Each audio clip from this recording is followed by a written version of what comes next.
Eto na, tinatanong mo kung anong pag-uusapan natin ngayon. Siyempre, on the spot debate to, no? Ang topic natin ngayon, sa inyong opinion, malaswa ba o hindi ang ginawa ni na Vice, Ganda at Ayon Perez sa icing cake scene? Ayan sa programa. Ayan, bunot-bunot tayo, ha? Bunot! Ayan, huwag kayong... Walang ano, ha? Yung mga bashers dyan, huwag kayong magalit kung ano lang mapunta sa amin. Paninindigan lang namin to, ha? Paninindigan lang namin, ha? Kotang-kota na ako, ha? At dito malalaman kung gaano kami kagaling. Yan. Mag-debate. Ayan, yes. Oo naman, malaswa. Kaya nga sila pinatawag na intercity, eh. Kasi kaharap ang mga bata. Di ba pwede naman kayong maglambingan? Pwede naman kayo magsubuan ng cake na walang mga bata. Sa harap ng mga bata pa naman. Yes, for me, it's no. At ito rin talaga ang pinipili ko. Dahil ang pagtikim naman talaga ng cake, ginaganon mo talaga sa daliri. Ang malaswa, ang mga kaisipan ng mga nanonood, hindi naman alam ng bata yun eh. Diba tayo lang naman ang nag-iisip nun eh. Kasi nga, si Vice yun at saka si Ayon, kung nagkataong tayong dalawa nagganyan ng cake, wala naman iisipin ng iba. Just because it was Ayon and Vice Ganda, kaya nabigyan nun ng kulay. Ay, hindi rin. Kasi tayo ang matatanda. Tayo dapat ang nag-guide sa mga bata. Tama, sinabi mo, hindi naman alam ng mga bata. Tama yun. Pero tayo ang may responsibilidad bilang may edad, bilang matatanda. Bilang Ganon magulang. Yun. Bilang magulang, bilang nakakatanda. Dapat maging ano tayo sa action natin, maging responsibilidad. Responsable. Diba? Tama, Benny. Di ba? Yan. Sa akin naman, parang maybe. kinakampihan mo talaga ako, Hindi, di ba? kasi maybe yes, maybe no. May point ka, may point si Mildred. Hindi, point ko lang. Pero, yun nga, kasi nasa gitna ako eh. Okay. Maybe this time.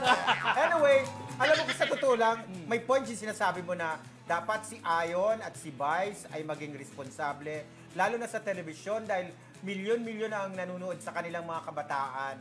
Ngayon, sa ating mga magulang, tulad nating mga magulang, ay hindi natin pwedeng pabayaan ang ating mga anak na ating panoorin. Pabayaan panoorin nila yung mga ganong eksena. Kasi yung mga pagkuhit ng ice, ay parang may ano na yon.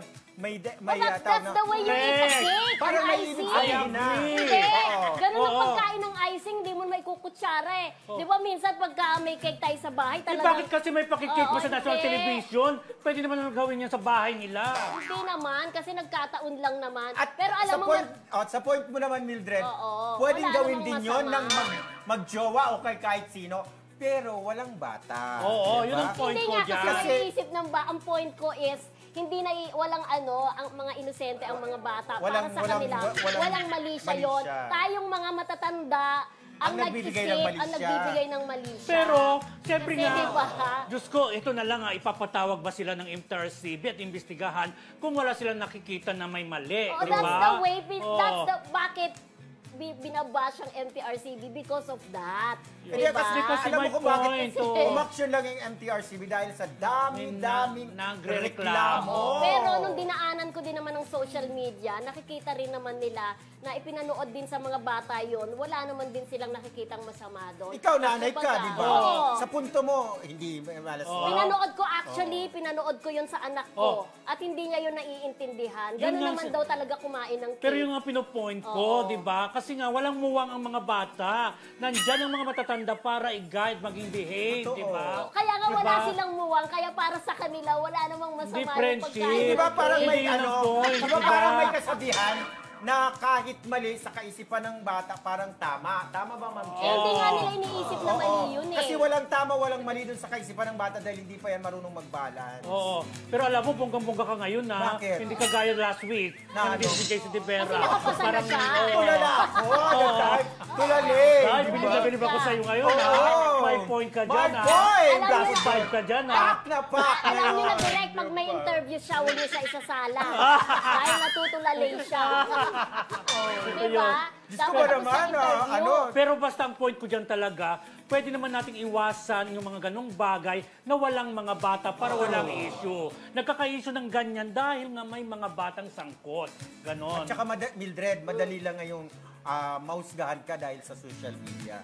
Madali kang mausgahan, madali kang ibas dahil isang pindot lang, Pero nag-gets ko naman ang points niyong dalawa. Ang agree ka na sa amin. Hindi, na-get ko ang point ko. Pero doon ako nanggagaling sa hindi alam ng mga bata. Yung mali siya na doon sa cake. Oh, ito, ilagay na lang natin. Yung act na yun. Mare, diba? ilagay na lang natin sa sarili mo, ha? Oo. Paano pag nandiyan ang anak mo, tapos nagsusubang kayo ng gano'n? Oo, Anong nagsusubukan ka pakiramdam ng mo? jowa mo. Gano'n naman din talaga ang pagsubo ng cake Si Ma'am Hindi Ganon. naman Jello, nakapag-isipan ng masama nakatitig talaga. Ay, nako. Yung Hindi, mga... pag tumitig Parang ka ng nakarelate cake, si gano'n Ma'am talaga. Jel. Di ba napaka-challenging kumain Pero talaga ng kasi, cake na friend, ano? yung sa kanila parang may something eh. Parang may Siguro, ibang kilos ang sarap eh. siguro. Alam mo, Okay. Roldan, Oo. tingnan natin yan sa birthday natin dahil may cake tayo. Ganon. Ganon din natin. Ganon. Ay, ganon. Oh, may cake ka ba dito? Pa sa birthday mo? Sana may mag-donate ng cake. Charot! Oh, di ba? Yung cake, gano'n natin. Ganon? Tapos, mababas tayo. Charot lang. Kaya pwedeng Huwag naman. makisali yung ating mga Oo, ah. viewers dyan, ha? O sila talagang mag-discuss Oo, dyan kung ano talagang mag-discuss. opinion nila dyan, di ba? Mag-comment below sila kasi dito natin malalaman kung tama ba o hindi ang ginawa ni Vice at ni Ayon. Yung mga ka-YouTube natin dyan, yung mga ka-TikTok TikTok natin, natin mga ka-Facebook dyan. natin Correct. dyan, ha? At yung mga televiewers natin sa Yes, sa oo. cable. Correct. Sa Converge cable ba? Oh, Tama? yes. Yes. Nasa Converge na tayo. Yes. Oh, di ba? Kaya nga ang Akala ko lang ang ganda-ganda mo, Converge di ba? Wi-Fi. Yeah. Cable na rin. May cable na rin. Oh, ang launching natin, ground launching natin sa August. Wow. Run and Huwag ka nang run. Pak na pak, ha? Huwag ka nang Dahil matutulala sa August. Sa na August, grand dahil ganyan launching talaga mga natin, suit ha? natin, ha? Ay, yes. Kailangan naka-ready na ako. Wow. I'm ready for my close-up. Wow, talbo. Char! Char lang. Mag-pictorial kaya tayo sa August. Ay, subukan natin mag-pictorial. Ng maganda.